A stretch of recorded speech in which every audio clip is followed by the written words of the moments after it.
welcome back to your whiteboard briefing for Wednesday. As a reminder, in the cardio combine, drop down, and Wadify, there are 2 running workouts for you to try to get through this week. You'll find them under the date of Monday, which was the 27th.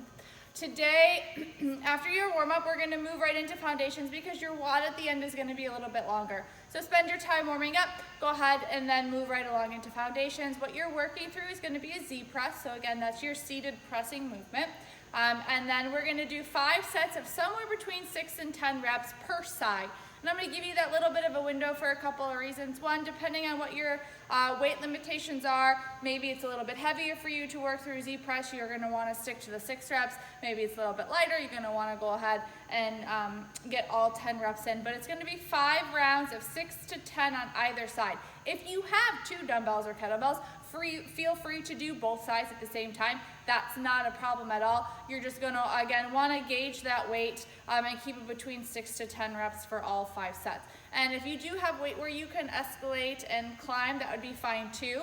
So you could start a little bit lighter on those first couple sets and then go ahead and add weight. I demo against the box behind me, making sure that our butt and our back and our neck is nice and flat and in alignment. So if you feel like you struggle with your Z press of either leaning back too far or you're crouching over, put yourself up against a wall or a box if you have it, or something that's gonna really make you pay attention to where this line is, right, butt, back, and neck. And then just try to keep that as straight as possible. It will potentially make the movement a little bit harder, so go ahead and give that a try with something light at first and see how that goes. After you finish your foundations, and this should realistically take you about 10 minutes. Don't spend much longer than 10 minutes working through foundations today, 10 to 12 minutes.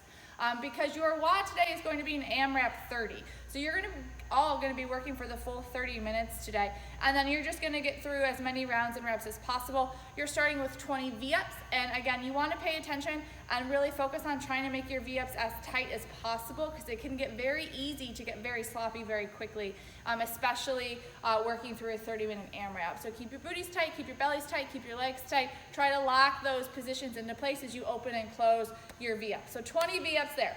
Then you're going to do 10 burpees to a plate. Doesn't matter what plate you jump to, it's just our target for today. So you're going to want to burpee down and then just get both feet on top of that plate. Then you're going to work through 20 kettlebell or potentially dumbbell clean and jerks, and it's going to be one arm, so single side. You can alternate if you want to. If your weight's a little bit lighter and you want to try to do 5 on one side, 5 on the other, and go back a couple times, that's fine too. But the kettlebell or dumbbell stays on the ground, starts on the ground, you clean it, and then you jerk it up from there, and then you'll switch. And you'll just go back for 20 reps, and then you repeat those 10 burpees to a plate. So those are your movements, 20 V-ups, 10 burpees, 20 clean and jerks, 10 burpees. On around and around you're gonna go for your 30 minutes. So that's what you have on tap for today. Plenty of work to get done within an hour. Hopefully you guys can get it in today. Have a happy hump day, and we will see you next time.